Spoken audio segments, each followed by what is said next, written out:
Hi everyone, and welcome to the Gemini January 2023 weekly illumination reading.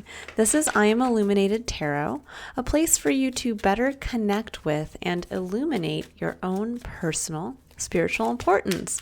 So hi everyone and welcome. This reading is going to be taking a look at the general energy for the week for you Gemini.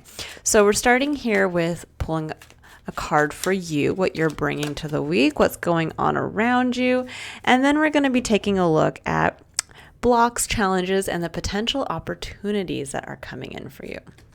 So let's go ahead and dive right in.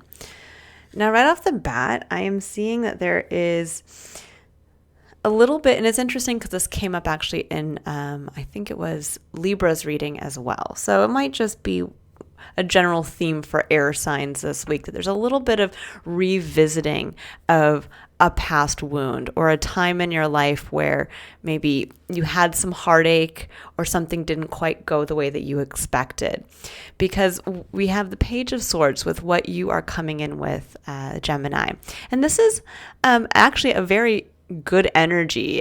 This energy kind of reminds me a lot of the Geminis in my life. There's a curiosity on the mental plane about kind of going out there to start to ask those questions of why and how and what, and it's around your truth. So there is a little bit of clarity, I think some seeking of clarity, a curiosity around perhaps something that you're worried about, or just your general thought pattern that ties back to a time when you were wounded, or you have these kind of continual negative self chatter that comes through in your headspace.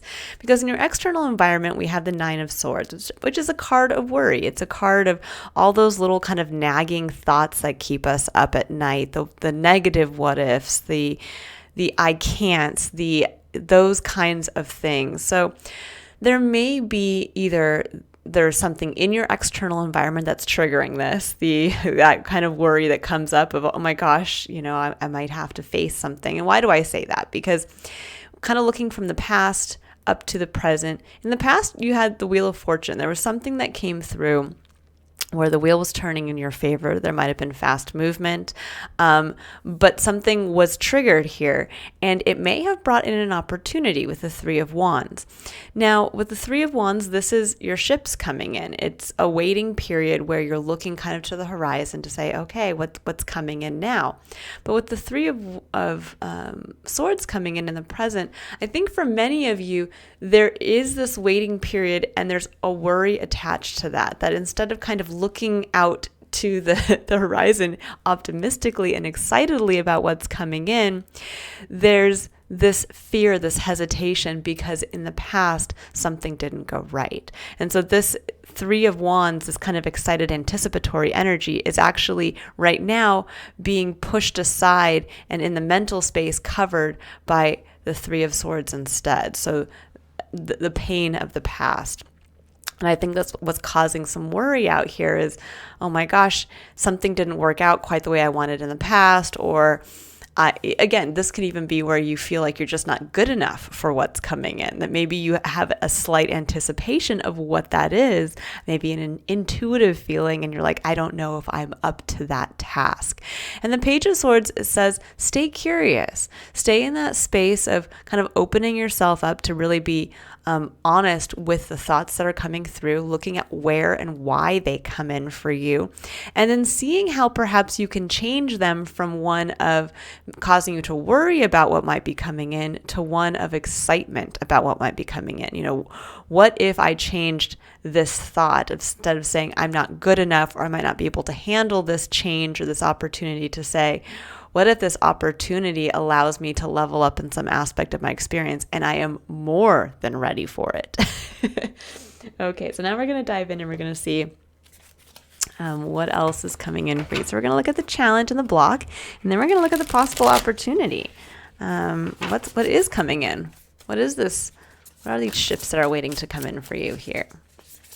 So let's see here, Gemini. What does Gemini need to know about the week ahead? Okay, so we have the Queen of Swords. More air energy. So this is you're really, again, kind of carrying over from the last reading, really getting into a powerful place, really seeing the power of your thoughts and the mind. And again, this is your realm, Gemini, so you're very comfortable in this space. Okay, that's a little too many. We'll see if we can get a few less there. But I think you guys are kind of stepping back into your superpower. It's almost like kind of shaking off the dust, so to speak, of a part of yourself. I think that you kind of, just kind of let go, like we all do at some point in our experience. And now you're kind of realizing, wow, I've kind of let my thoughts run away from me. Now, the Queen of Swords is your main point of challenge. And the Queen of Swords is one where we get very clear as to what our personal story is. It's where we get to take a look at all of the lessons we've learned, all the things we've gone through and survived, all of the good and the bad, and we get to bring that forward and create a cohesive, coherent story about ourselves. And that is what the Queen of Swords does. She shares her story with others. And I think for many of you, there may be a revisiting, a curiosity around maybe perhaps your story and how you're sharing it with others, and how it might actually be blocking you from really allowing your inner fire to be seen, because we have the Queen of Wands standing here on the other side. And I like how these two individuals look like they're facing each other, where she's like, here I am, I'm ready to go. And she's kind of like contemplating on, I don't know if I want to let this part of myself out. And that could be because of, again, the wounds of the past. Maybe you've hidden this kind of inner fire, this inner spunkiness, the magic, the magic within. And I say magic because the Queen of Wands, for me, harnesses kind of the archetype energy of the witch in the tarot in the best way possible. Someone who really can utilize their passions and attractiveness to manifest and bring to them the experiences that they want. Now, keep in mind with the Queen of Swords, when she becomes a challenge, this can be where we get into that kind of jaded mental space of where we look at something and we say, because we weren't good enough in the past to have something be successful, well then I'm just never going to be successful in that realm. Or I'm not going to try again because I'm protecting my heart. And if that opportunity comes in, I'm going to just pass on it. And this is saying, well, maybe instead look at it in the opposite way, that you went through that. It might not have had the result or outcome that you wanted, but you learned something about yourself and about that process. And that if it does come around again, you might have you actually might be the one who has far more experience or is far more capable than someone else now who'll be going through that same or be given that same opportunity. But there's something here around, I think, learning how to communicate, kind of seeing your story from a different perspective, learning how to communicate it from an empowering way, so that you not only allow your inner fire to be seen, but you allow others to see your ability to manifest your fire, your passion. Now, at the heart of your reading, you have the Seven of Swords, and this is what the Spirit is asking you to embrace, to really look at and utilize the energy of this week to allow yourself to really kind of, I think, come full circle, because we have the Nine of Pentacles, but then the Eight of Swords at the other end here, which is a card of mental entrapment. This is truly those mental patterns that we are holding ourselves back by. And the Seven of Swords is a card actually of, it can be trying to get away with something. It can be turning our back on wanting to see the truth. It can also be where we don't want to commit. We're trying to kind of sneak away. We're trying to get away with something.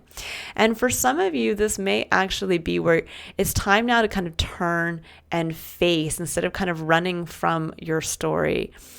I notice that the Page of Swords is kind of looking over here, and the Seven of Swords is looking over here, and yet here is the Queen, the two queens in the middle kind of looking at each other. And I think there's going to be this beautiful point. Now, when we think of air energy, we think of fire energy. Fire is lit and fed by air.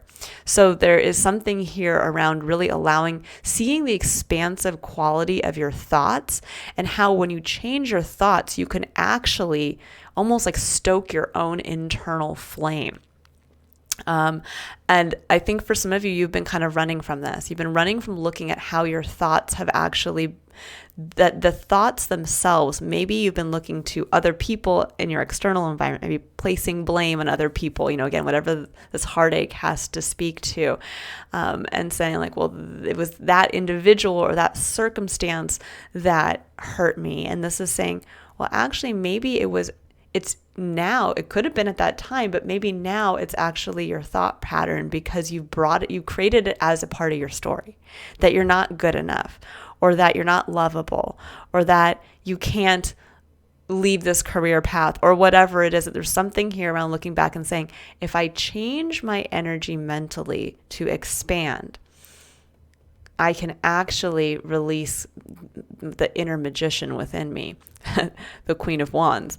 And on the other side of the Seven of Swords, it says, if you allow yourself to really lean into kind of not running from yourself, you get a chance to really step into the Nine of Pentacles. And the Nine of Pentacles is beautiful. This is a card of physical independence. It's where you have some time on you have all the things you want in abundance: time, energy, money, and you get to enjoy them. This individual is having that moment to stop and truly smell the roses that took a lot of hard work and planting and tending to allow these to grow.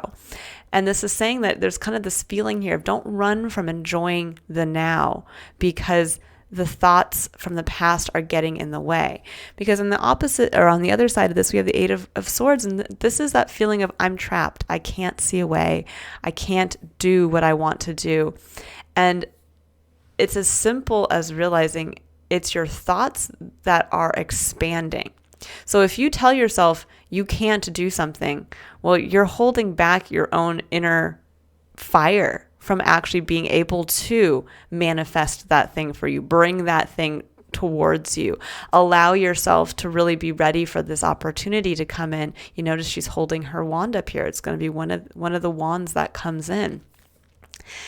And this is that chance to really kind of, I feel like it's interesting. So I watch a lot of yoga teachers and videos. And one of the videos I watched, I think it was on Pop Sugar on YouTube, one of the guest yoga instructors, she was speaking to how it is so beneficial in your yoga practice to really commit, even though, you might be afraid of like, let's say, oh, I'm not that flexible or I'm not that strong, of really committing to the pose. She speaks to how when you commit to it, oftentimes it's almost like a release. It feels less, it feels like you're putting less effort into it because you're fully committing, and that's your only focus is, here I am, I'm committing to this. And it's almost like I'm hearing those words from that individual coming through here. This is like that commit to enjoying your life in the physical, commit to what you've created for yourself and the abundance you have. And when you commit to it, you're going to realize, I think, again, it's almost like that release in a mental space of, oh my gosh, I actually do have more than I thought. Look at how much has come in for me.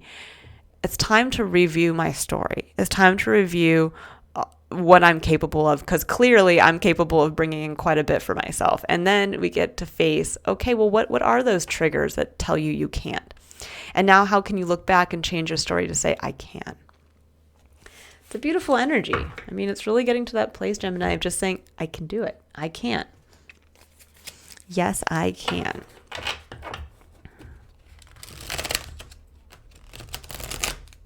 Okay. So now we're going to go ahead and I'm going to pull some additional clarifiers. We'll see if anything else wants to come in here. So let's take a look at that Queen of Swords. What does Gemini need to know about the Queen of Swords?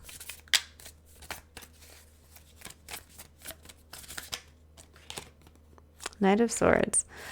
Yeah, I think for some of you, it's a review of how you communicate. Because the Knight of Swords is someone who can sometimes be very blunt with their communication. They can be like, this is my truth and this is how, like they're just going to share it. And they're not maybe really cognizant of what they're sharing, how it comes across.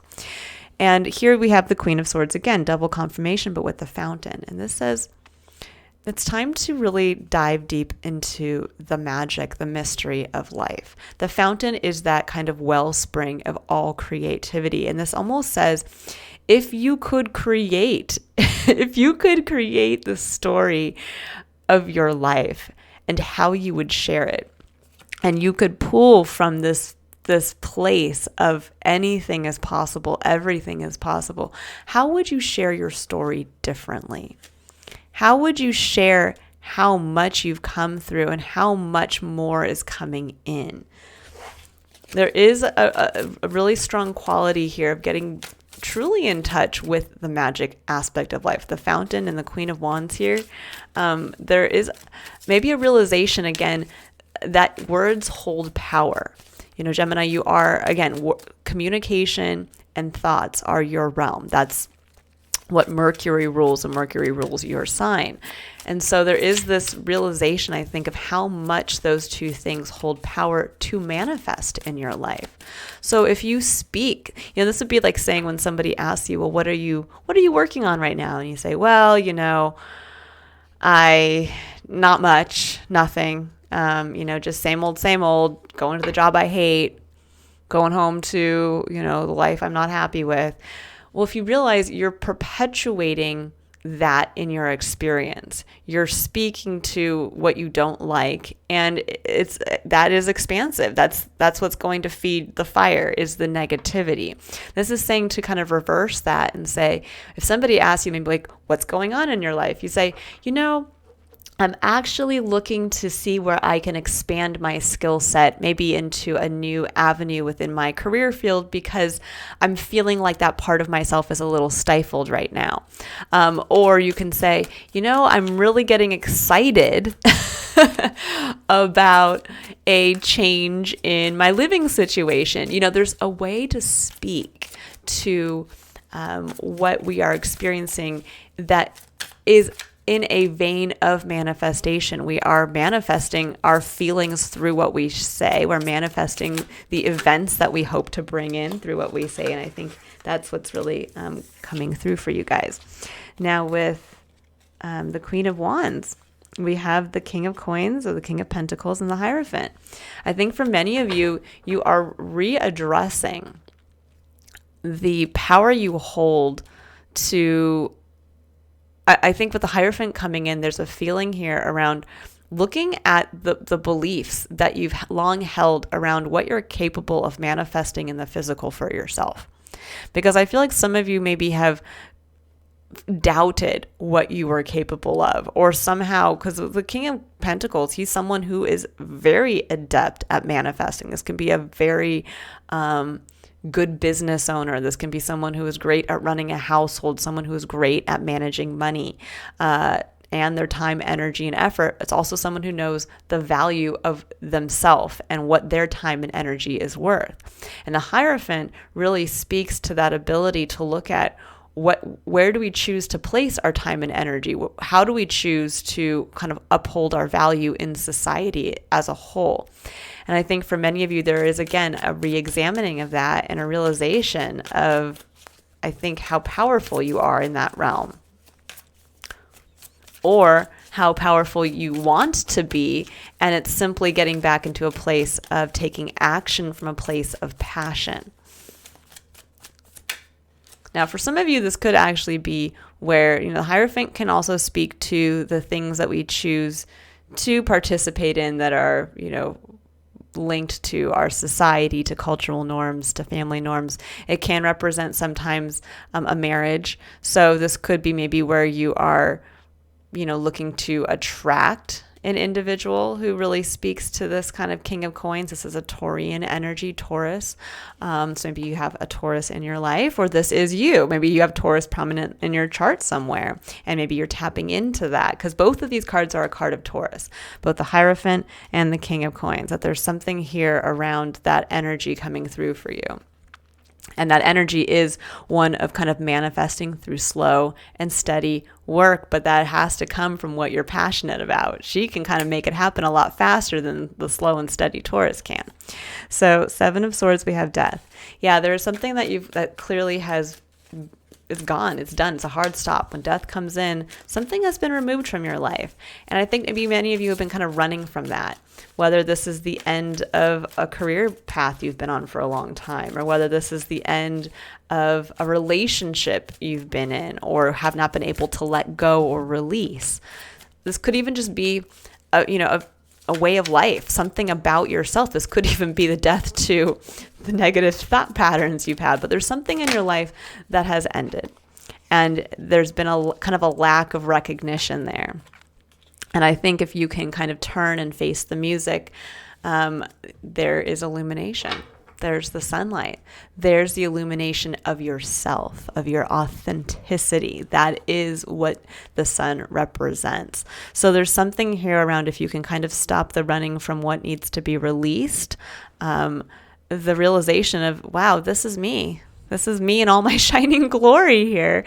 And it's time for me to really honor that part of myself. It's beautiful. A lot of clarity I see coming through here. Okay, so let's take a look at the Nine of Pentacles. What does Gemini need to know about the Nine of Pentacles? Ooh. Okay, so we have the Ten of Pentacles. Yeah. What do you want that ultimate legacy to be? You still got one more pentacle to go here. So, but you're getting closer to this kind of wealth, which I love. Oh, I love it. And justice coming in. Yeah, there's something here around a rebalancing, perhaps, of where justice has been coming in for almost every sign over the past 2 weeks. And it's a strong energy. It's a Libra energy where there is balance, there's harmony, there's kind of past wrongs being righted, or where you might have lost something in the past and now we have the opportunity for it to come in a different way to reap those rewards. And I think for many of you, this may be that maybe there's a chance to level up with a contract coming through, because that can also be what justice is. It speaks to the making and the breaking of contracts.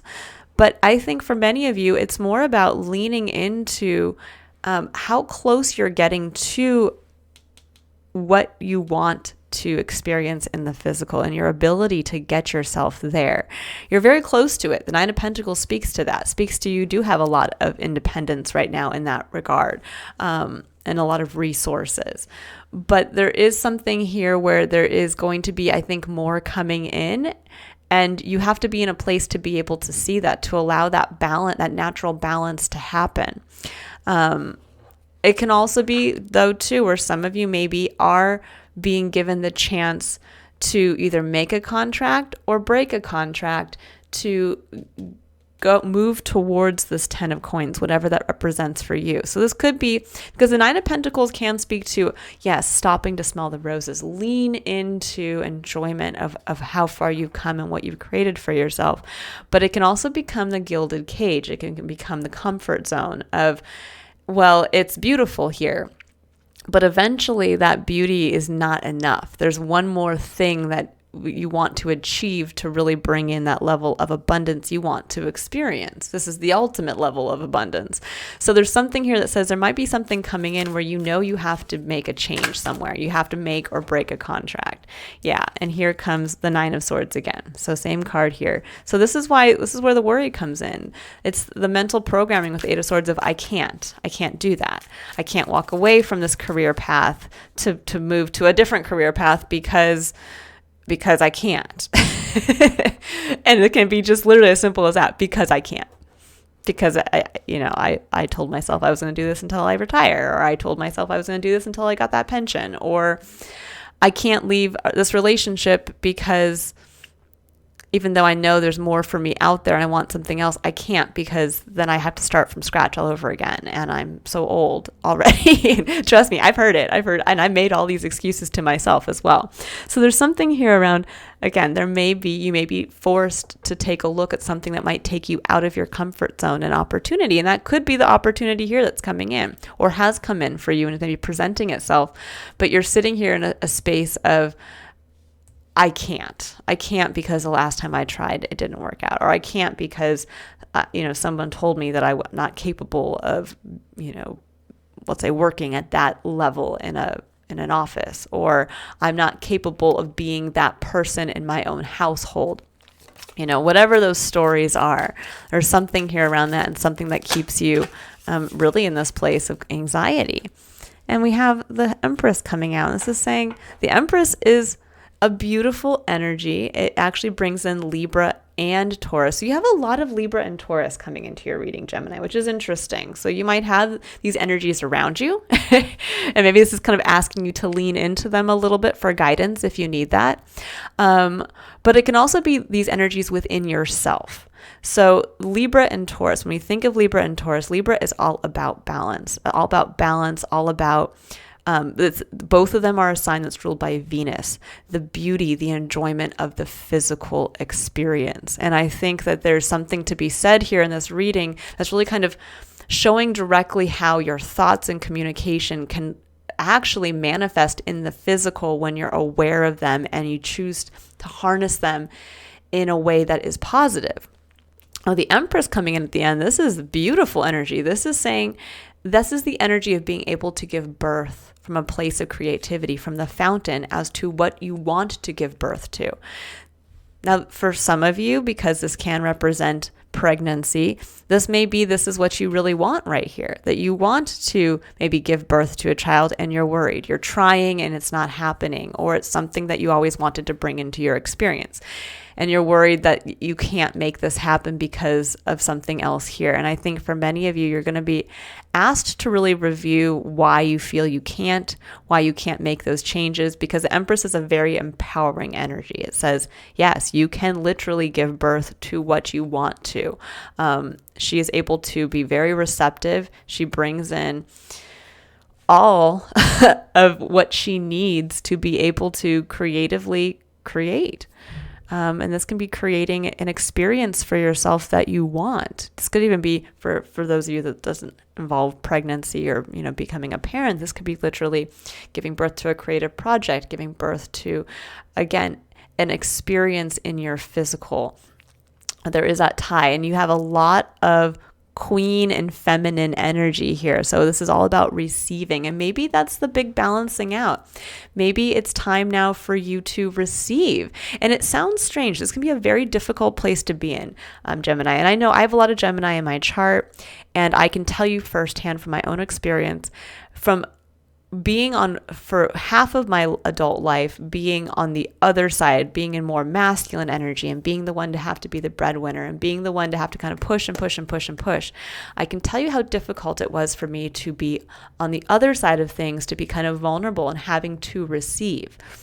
And interestingly enough, the more I put myself in that state of being vulnerable to receive assistance from others, or to receive, not being the breadwinner, let's say, the more I got closer to my 10 of Pentacles. Ironically enough, the more I was able to actually bring in for me in my physical experience. So that might be something to think about here, is that you might be having to kind of test the boundaries of what you believe you need to do, or what you believe you are capable of creating in the physical, maybe by changing, having kind of a role reversal of getting more into the feminine energy instead of maybe the masculine. So I'm just going to put that out there. Could also just be that you are having a chance to balance those two energies in your experience. We all go through periods where we all harness both of those energies within us, feminine and masculine. We all need to have, it's the yin and the yang. And so at some point we are going to be utilizing one or the other. And sometimes, we get a chance to rest one part of ourselves and we get to bring in the other side. And in doing so, we do bring balance and harmony to ourself and our spiritual experience. Okay, so for the last two, we have Inner Temple, Devotion, Tune into the Portal of your heart. I love that. Bringing you kind of, again, into the heart space, but looking at it not as a place of where your thoughts kind of continually hurt you. Looking at that as that is your inner temple. That's what you want in your heart, what you see here in the fountain. That can be. And it's meant to really be devote yourself to that. And then it says Imrama, where are you being called to journey to? And I love that because I feel like the Empress in this stance in this image here, she looks like she's ready. She's like looking at you going, okay, where are we going? I'm ready to go. Where is that journey leading you? I'm going to pull just a couple final cards here.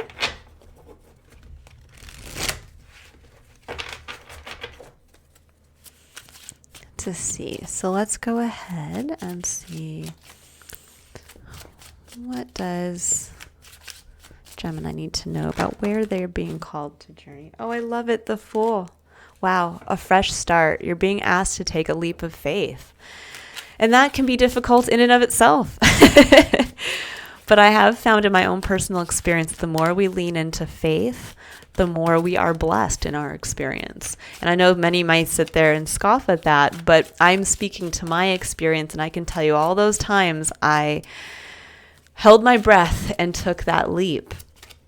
I was always supported, always caught by the blessings of spirit. And I think for many of you, this is a new start, a fresh chapter, and it's one that's going to be very abundant.